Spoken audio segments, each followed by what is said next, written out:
നമസ്കാരം. കഴിഞ്ഞ ത്രിതല പഞ്ചായത്ത് തെരഞ്ഞെടുപ്പിൽ കോൺഗ്രസിന് തിരുവനന്തപുരം മുതൽ കാസർഗോഡ് വരെ കുറച്ച് ആധിപത്യം കിട്ടി. 3-4 കോർപ്പറേഷനുകളും നിരവധി മുനിസിപ്പാലിറ്റികളിലും പഞ്ചായത്തുകളിലുമൊക്കെ കോൺഗ്രസിന് അധികാരം പിടിച്ചെടുക്കുവാൻ കഴിയും. അങ്ങനെ കൊച്ചി കോർപ്പറേഷനും തിരിച്ച് കോൺഗ്രസ് പിടിച്ചിരിക്കുകയാണ്. കഴിഞ്ഞ 10 വർഷക്കാലം അരമനയിൽ വീഞ്ഞും കുടിച്ച് ലയിച്ചിരുന്ന പിതാക്കന്മാരും അൽമായ നേതാക്കന്മാരൊക്കെ വെളിയിലേക്ക് വന്നിട്ടുണ്ട്. എന്താണ് കാര്യമെന്നല്ലേ? ഇതാ ഈ വീഡിയോ ഒന്ന് കണ്ടു നോക്കൂ. എന്നീ രൂപതകളുടെ പ്രബലമായ ലത്തീൻ രൂപതകളുടെ സ്വാധീനം വളരെ അധികമുള്ള ഒരു കോർപ്പറേഷനാണ് കൊച്ചി കോർപ്പറേഷൻ. ഈ പ്രദേശത്ത് ലത്തീൻ കത്തോലിക്കർ കൂടുതൽ താമസിക്കുന്നു. അതുകൊണ്ട് തന്നെ ജനാധിപത്യ പ്രക്രിയയിൽ അർഹമായ പങ്കാളിത്തവും നേതൃത്വവും പ്രാതിനിധ്യവും വേണമെന്നൊരു ആഗ്രഹം സ്വാഭാവികമായും സമുദായങ്ങൾക്കുണ്ടാവാം. ആ രീതിയിലുള്ളൊരു ആഗ്രഹവും ആവശ്യവും മുന്നണി UDFിൻ്റെ മുൻപിൽ ഞങ്ങൾ വച്ചിട്ടുണ്ട്. പാർട്ടിയാണ് തീരുമാനിക്കേണ്ടത് ആരാണ് മേയറെന്നും ആരാണ് ഡെപ്യൂട്ടി മേയറെന്നും. കാരണം മേയറുണ്ട്, ഡെപ്യൂട്ടി മേയറുണ്ട്. ഈ സ്ഥാനങ്ങളിലേക്ക് ഉചിതനായ ഒരു സ്ഥാനാർത്ഥി, അത് ലത്തീൻ കത്തോലിക്ക സമുദായത്തിൽ നിന്നുള്ള സ്ഥാനാർത്ഥി വേണം, കൗൺസിലറെ വേണം എന്നുള്ള ഒരു ആഗ്രഹം കണ്ടില്ലേ? ഞങ്ങൾ നേതൃത്വത്തിന്. വരാപ്പുഴ ബിഷപ്പും അൽമയ നേതാവുമാണ് വാർത്താ സമ്മേളനം നടത്തിക്കൊണ്ടിരിക്കുന്നത്. എന്താണ് കാര്യം? കൊച്ചി മേയർ ആരാവണമെന്ന് ലത്തീൻ സഭ തീരുമാനിക്കും. കഴിഞ്ഞ 10 വർഷം ഈ പിതാക്കന്മാരൊക്കെ അരമനയിൽ തന്നെ ഇരുന്നു, രാഷ്ട്രീയത്തിൽ ഇടപെട്ടില്ല. കാരണം ഇടപെടാൻ LDF ഗവൺമെന്റ് സമ്മതിച്ചിട്ടില്ല. NSSന്റെ നേതാവ് ഉൾപ്പെടെ ക്ലിപ്പ് ഹൗസിൽ പോയി ക്യൂ നിന്ന് മുഖ്യമന്ത്രിയെ കാണുന്ന കാഴ്ച നമ്മൾ കണ്ടതാണ്. എന്നാൽ കോൺഗ്രസിൽ അത് നടക്കത്തില്ല. കാരണം സർവ ജാതി മത നേതാക്കന്മാരുടെ വീടുകളിൽ പോയി കാലും കൈയും പിടിച്ച് വോട്ട് മേടിച്ച് വിജയിച്ചാൽ പിന്നെ കോൺഗ്രസ് എന്ന് പറയുന്നത് ഒരു ഡമ്മി ഗവൺമെന്റ് ഉണ്ടാവും എന്നുള്ളതിലുപരി ഭരിക്കുന്നത് ബിഷപ്പന്മാരും മുസ്ലിം നേതാക്കന്മാരും ഇതുപോലെയുള്ള പിതാക്കന്മാരും ഒക്കെ ആയിരിക്കും നാട് ഭരിക്കുന്നത്. സഭാകാര്യങ്ങളൊന്നും അപ്പോൾ അവർക്ക് നോക്കണ്ട. ഭരണകാര്യങ്ങളിൽ കൈകടത്തുക, അതിന്റെ താക്കോൽ സ്ഥാനങ്ങളിൽ എത്തുക. ഇതാണ് കോൺഗ്രസ് അധികാരത്തിൽ വന്നാൽ കേരളത്തിൽ കണ്ടിട്ടുള്ളത്, കണ്ടത്, കാണാൻ പോകുന്നതും. ഇവിടെ എന്താണ് വിഷയം? കോൺഗ്രസിന്റെ വളരെ ശക്തയായ ആക്റ്റീവായ ഒരു പ്രവർത്തകയാണ് ദീപ്തി മേരി വർഗീസ്. ദീപ്തി മേരി വർഗീസ് ലത്തീൻ സഭാംഗമല്ല. മേയർ ആവാനുള്ള ചാൻസ് കൂടുതലും ദീപ്തിക്കാണ് എന്ന് ലത്തീൻ സഭയ്ക്ക് ചൊവ്വേ അറിയാം. ലത്തീൻ സഭയുടെ 16ഓളം കൗൺസിലർമാർ ജയിച്ചു വന്നിട്ടുണ്ട്. അതിലുള്ള ഒരാളെ മേയർ ആക്കണം. ഇതാണ് ലത്തീൻ സഭയുടെ ആവശ്യം. MP ലത്തീൻ സഭ അംഗമാണ്, MLA ലത്തീൻ സഭ അംഗമാണ്. അപ്പൊ കൊച്ചിയിൽ ലത്തീൻ സഭ തീരുമാനിക്കുന്നത് ആരാണോ അവരായിരിക്കും MPയും MLAയും ചെയർപേഴ്സണും മേയറും എല്ലാം. കൊച്ചിയിൽ മറ്റ് മത വിശ്വാസികളാരും ജീവിക്കുന്നില്ലേ?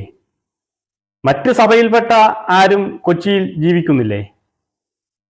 ഇതൊക്കെ കോൺഗ്രസ് ഭരിക്കുമ്പോൾ കേരളത്തിൽ നടക്കും എന്ന് നമ്മൾ കണ്ടിട്ടുള്ളതാണ്. കഴിഞ്ഞ ഉമ്മൻചാണ്ടി ഗവൺമെന്റ് സമയത്തായിരുന്നല്ലോ 5ാം മന്ത്രി വിവാദം. അങ്ങ് മലപ്പുറത്തെ തങ്ങന്മാര് പറഞ്ഞു ഞങ്ങൾക്ക് 5 മന്ത്രിമാര് വേണം. ഉമ്മൻചാണ്ടി മുട്ടുകുത്തിയില്ലേ? വർഗീയ പ്രീണനങ്ങൾ കോൺഗ്രസിൽ നടക്കും. കതറുമിട്ട് നടക്കുന്ന കുറെ കോൺഗ്രസ്സുകാര് അധികാരത്തിന്റെ തലങ്ങളിലൊക്കെ ഉണ്ടെങ്കിലും ഭരണം മുഴുവനും സഭാ നേതാക്കന്മാരും NSSന്റെ തിട്ടൂരത്തിനനുസരിച്ചുമൊക്കെ ആയിരുന്നല്ലോ. കഴിഞ്ഞ കാലങ്ങളിലും ഇങ്ങനെയൊക്കെ ആയിരുന്നല്ലോ കോൺഗ്രസിനകത്ത് ഉണ്ടായിരുന്നത്. ഇത് കേരളത്തിലല്ലേ നടക്കത്തുള്ളൂ. അടുത്ത അസംബ്ലി തെരഞ്ഞെടുപ്പ് കഴിഞ്ഞ് എങ്ങാണം കോൺഗ്രസ് അധികാരത്തിൽ വന്നാൽ ഇതിലും വലിയ സഭകൾ കേരളത്തിലുണ്ട്. അവർക്ക് പോയി ചെറിയ മേയർ സ്ഥാനത്തിന് വേണ്ടി കടിപിടി വിടാനൊന്നും വയ്യ. അവര് കടിപിടി കൂടുന്നത് മന്ത്രിയും മുഖ്യമന്ത്രിയും ഒക്കെ ആരാവണമെന്ന് തീരുമാനിക്കുന്നത് സഭാ നേതൃത്വവും മാമൻ മാപ്പിളയുടെ പത്രവും ഒക്കെ ആയിരിക്കുമെന്ന് എല്ലാവർക്കും അറിയാം. എന്ത് തരം രാഷ്ട്രീയമാണ് കോൺഗ്രസെ നിങ്ങൾക്കുള്ളത്? സർവമത ജാതി നേതാക്കന്മാരുടെയും കാലും കൈയും പിടിക്കുക, അവരുടെ വോട്ട് മേടിക്കുക, അവർക്ക് വേണ്ടി ഭരിക്കുക. മലപ്പുറത്ത് കോളേജ്, ക്രിസ്ത്യൻ മത നേതാക്കന്മാർ പറയുന്നിടത്ത് സ്കൂളുകൾ, ഹോസ്പിറ്റലുകൾ. ഈ കേരളത്തിൽ വേറെ മതസ്ഥരാരും ജീവിക്കുന്നില്ലേ? കോൺഗ്രസിന് വോട്ട് കൊടുക്കുന്ന മറ്റു മതസ്ഥരോടാണ്. നിങ്ങളും കോൺഗ്രസിന് വോട്ട് കൊടുത്തതല്ലേ? സാധാരണക്കാരായിട്ടുള്ള മറ്റു മതസ്ഥർ പറയുന്നത് എന്തെങ്കിലും കോൺഗ്രസ് കേൾക്കാറുണ്ടോ, കേട്ടിട്ടുണ്ടോ?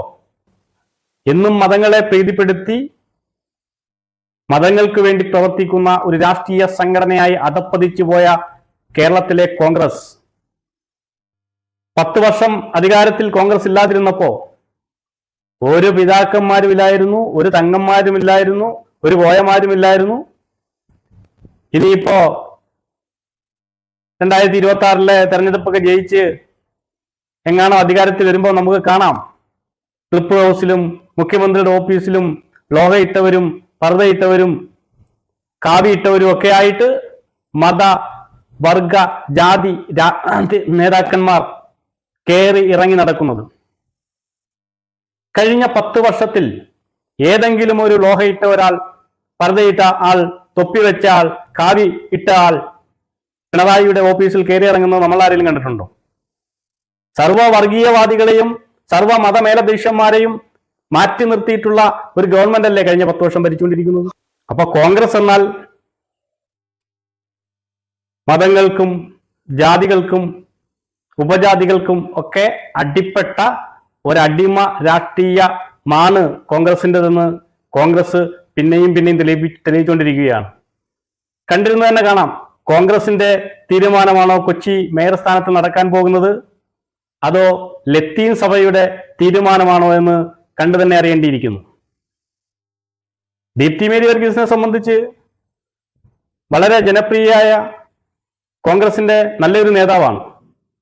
അവരെ കോൺഗ്രസ് മേയർ ആക്കിയില്ല എങ്കിൽ കോൺഗ്രസിനകത്ത് നല്ല രീതിയിലുള്ള വെടിപ്പൊട്ടലുകൾ നടക്കുമെന്നുള്ളതിൽ യാതൊരു സംശയവും വേണ്ട.